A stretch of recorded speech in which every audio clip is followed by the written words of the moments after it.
Oke, baik, terima kasih Mas Wira. Kalau saya boleh mulai dari yang paling mendasar dulu, bahwa bagaimanapun juga partisipasi kita, engagement kita, keterlibatan kita di dalam berbagai macam forum internasional, baik itu kerjasama yang berbentuk bilateral, regional atau multilateral, itu tentu akan didasarkan pada kepentingan nasional. Jadi apa yang kita lakukan semuanya harus dilakukan dalam kerangka bahwa kita mencoba untuk memenuhi kepentingan nasional kita sebagai negara kesatuan Republik Indonesia. Nah, jadi dalam hal itu kita akan terus melakukan kajian baik itu di masa lalu, sekarang ataupun di masa mendatang untuk terus melihat potensi-potensi apa yang sekiranya masih tersedia atau bahkan harus kita ikut create untuk memenuhi kepentingan nasional itu. Nah, dalam kerangka berpikir seperti itulah maka keanggotaan kita di BRICS entering into equations. Karena kalau kita lihat sebetulnya kerjasama BRICS itu sendiri, tadi sudah dijelaskan di video pembuka. Sebenarnya kalau kita coba kulitin lebih dalam lagi, itu paling tidak BRICS itu saat ini sudah menguasai dari sekitar 37% dari PDB dunia. Dilihat dari purchasing power parity, dan bahkan secara populasi global saja negara-negara BRICS itu kalau digabung-gabung sudah mencapai sekitar 42% dari populasi global. Dan banyak ahli, pengamat ataupun orang-orang yang memang pakar di bidangnya, terutama bidang ekonomi internasional, menyatakan bahwa negara-negara yang tergabung di dalam BRICS ini nantinya adalah dalam jangka waktu dekat akan menjadi mesin pertumbuhan dunia karena terkait dengan adanya stagnasi yang saat ini dialami di dunia akibat adanya dinamika politik ekonomi global saat ini. Jadi banyak hal-hal yang kita ingin coba manfaatkan potensi yang ada melalui kerjasama BRICS tersebut, karena misalnya kita akan memiliki akses kepada pasar perdagangan yang sifatnya non tradisional, perdagangan antar intra negara-negara BRICS saja sekarang sudah 2 kali lipat dari sebelumnya 2 dekade terakhir, dan paling tidak sekarang hitungan terakhir itu sudah memasuki sekitar 40% dari perdagangan dunia. Dengan kita jadi anggota, jadi kita punya akses terhadap 40% dari perdagangan dunia yang sekarang saat ini sudah terjadi. Itu cuma contoh kecil dari banyaknya tick box yang kita anggap penting untuk kita sebagai sebuah bangsa.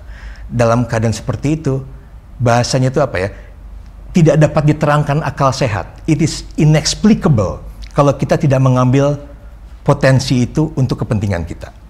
Namun tentu hal ini kita akan lakukan secara incremental, dan juga bukan berarti kita akan meninggalkan apa yang sudah kita rintis selama ini.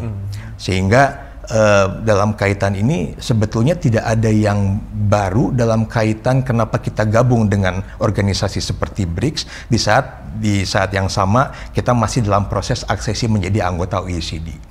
Kadang-kadang memang masyarakat mungkin tergiur atau mudah untuk membenturkan seolah-olah kedua lembaga atau kedua institusi tersebut adalah kedua lembaga yang sifatnya mutually eksklusif, saling bertolak belakang atau bahkan saling mengeksklusifkan diri. Sebenarnya kalau kita lihat lagi tor pendiriannya, modalitasnya sebenarnya tidak seperti itu. Ada hal-hal tertentu yang kita yakini, dan bukan hanya Indonesia, banyak negara lain juga melihat ini sebenarnya merupakan 2 hal yang berbeda. Ini tidak apple to apple, dan kita bisa mengambil manfaat dari partisipasi kita baik di OECD ataupun di dalam BRICS. Jadi paling tidak kita pegang dulu itu yang ingin kita raih dan bagaimana kita melihatnya. Mungkin saya akan beranjak sedikit nantinya ke pertanyaan publik sekitar apakah ini menyalahi atau melanggar the so-called politik luar negeri bebas aktif.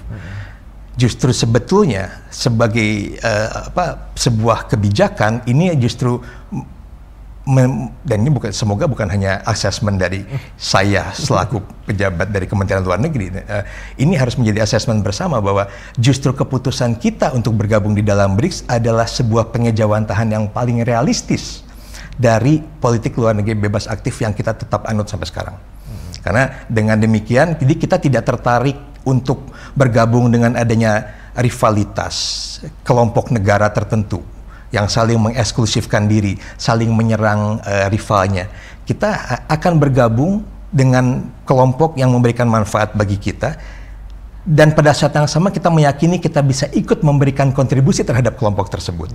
Nah, dengan dengan standar yang jelas itu sebenarnya akan mudah untuk kita tetap lurus di arah yang kita create sendiri untuk bangsa dan negara kita tanpa harus terlibat dengan rivalitas negara-negara atau kelompok negara lain. Tentu bukan berarti kita imun terhadap rivalitas tersebut, karena tarik-menarik di dunia ini akan selalu ada, baik itu dalam dinamika geopolitik ataupun geoekonomi. Tapi bahwa kita memiliki suatu standar jelas apa yang dituju sebagai sebuah bangsa negara, apa yang ingin kita maksimalkan dari kerjasama internasional, itu akan membuat kita insya Allah garisnya lurus lah gitu, untuk menuju apa yang kita impikan bersama, yaitu Indonesia yang lebih aman, makmur, sejahtera. Terima kasih Pak Ro. Jadi dengan politik bebas aktif dan Indonesia bergabung artinya menunjukkan netralitas ya, artinya selama itu oke, why not gitu ya. Dan menurut Pak Ro ini dengan Indonesia bergabung di BRICS ini, bisa nggak Indonesia mungkin mendapatkan istilahnya suatu leverage ya, artinya untuk bisa mungkin berperan jadi jembatan malah di antara kubu-kubu yang mungkin jadi rival ini, atau jadi kayak semacam third voice gitu ya. Mungkin saya komentarin sedikit dulu. Betul Mas Wira tadi bicara tentang masalah isu netralitas. Sebenarnya politik luar negeri bebas aktif itu tidak dapat diidentikan dengan isu pasif atau bahkan tidak kita artikan sebagai netral ya. Tapi kita akan mengambil kebijakan, mengambil keputusan yang paling baik bagi bangsa dan negara kita. Meskipun keputusan tersebut mungkin akan dilihat pada suatu masa lebih dekat dengan kelompok tertentu. Ketika di sisi lain dengan isu lain, kebijakan lain, tiba-tiba kita terlihat lebih dekat dengan kelompok lain. Tapi itu lagi-lagi merupakan suatu logical consequences bahwa kita akan memilih berdasarkan kepentingan nasional kita. Nah, dari sini sekarang kita beranjak terhadap pertimbangan lain. Bahwa bagaimanapun juga sebagai bagian dari komunitas internasional kita ingin memberikan kontribusi positif terhadap terhadap perkembangan yang ada di dunia ini, dan ini sudah diamanatkan sebenarnya di pembukaan Undang-Undang Dasar 45 untuk ikut menciptakan perdamaian dunia and so on.